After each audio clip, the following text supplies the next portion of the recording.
Hello,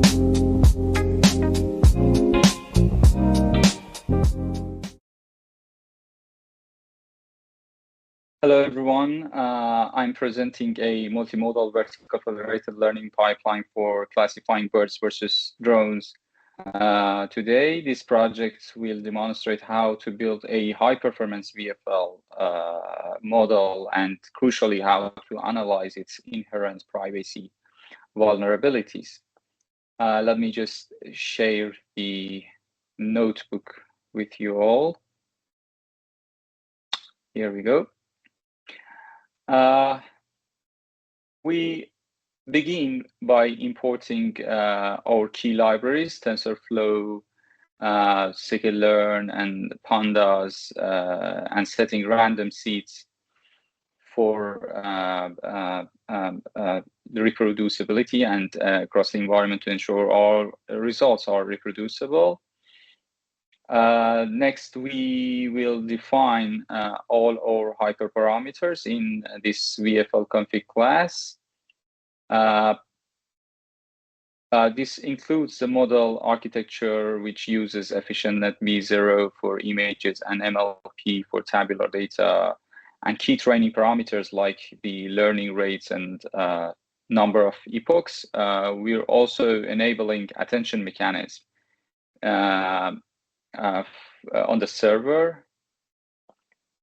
And then we go through the data management system. Our data pipeline starts with the VFL data manager, which merges multiple metadata files, aligning them with our image datasets. We also are removing any corrupted file. After loading, we can see from the sample images and tabular data that everything is correctly prepared. Here are the sample from the image dataset, and here we can see some rows from our tabular dataset.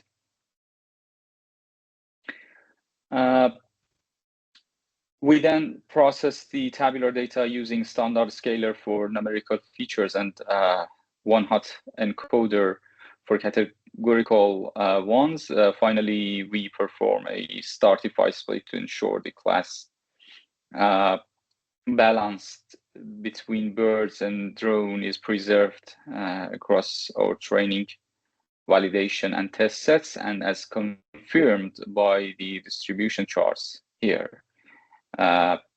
We can see it's all balanced across our sets.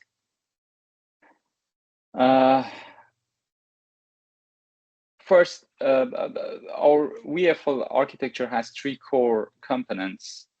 First, the image client uses pre-trained EfficientNet B0 to convert images to powerful 512 dimensional embeddings. Second, the tabular client processes the structured metadata through a neural network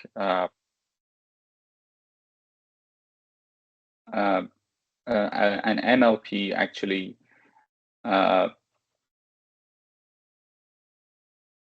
to prepare the embeddings. Here we can see the process. Then these two clients send their embeddings to the VFL server. Here we can see the server architecture. The server uses a sophisticated attention mechanism to intelligently fuse these embeddings before passing them to a final classification head. Then the training process will be started here. The training is handled by a custom VFL trainer. It simulates the federated process by calculating the loss on the server, then splits and sending the gradients back to the respective client and server optimizer. As the training executes, the plots show that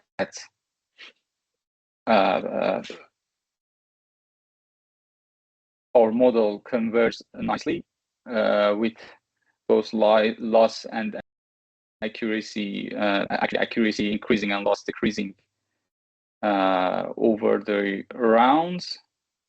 Here you can see multiple epochs for these federated rounds, and finally loss and accuracy plots for the whole training section. And then on the unseen test set, the model performs the actually evaluation on test set, and it performs excellent. We achieve a high accuracy, as you can see here, and a strong ROC AUC scores. The confusion matrix and classification report confirm that the model is effective and distinguishing between birds and drones. Now we shift to privacy analysis. First, we launch a membership inference attack in this cell. The goal here is to determine if a specific data sample was used during the training. The attack works by exploiting the fact that models typically have a lower prediction loss on data they've already seen.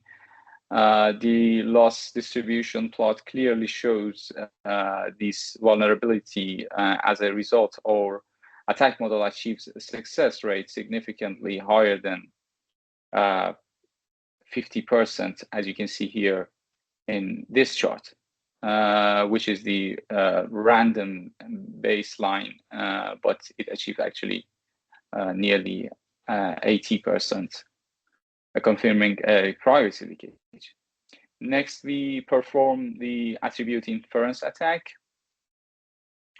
Here we attempt to infer sensitive location ID attribute by only analyzing the image embeddings shared by the image client.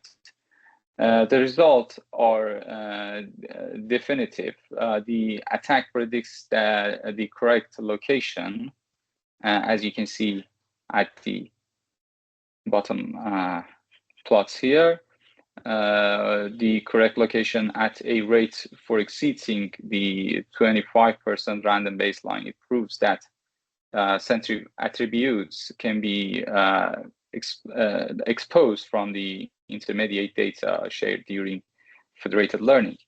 In conclusion, finally, we can say our VFL pipeline achieved high classification performance. However, through both membership and attribute inference attacks, we demonstrated that federation alone does not actually guarantee the privacy. This highlights the critical needs for integrating robust privacy preserving mechanisms like differential privacy into any real world deployment to protect sensitive user data. Thank you so much.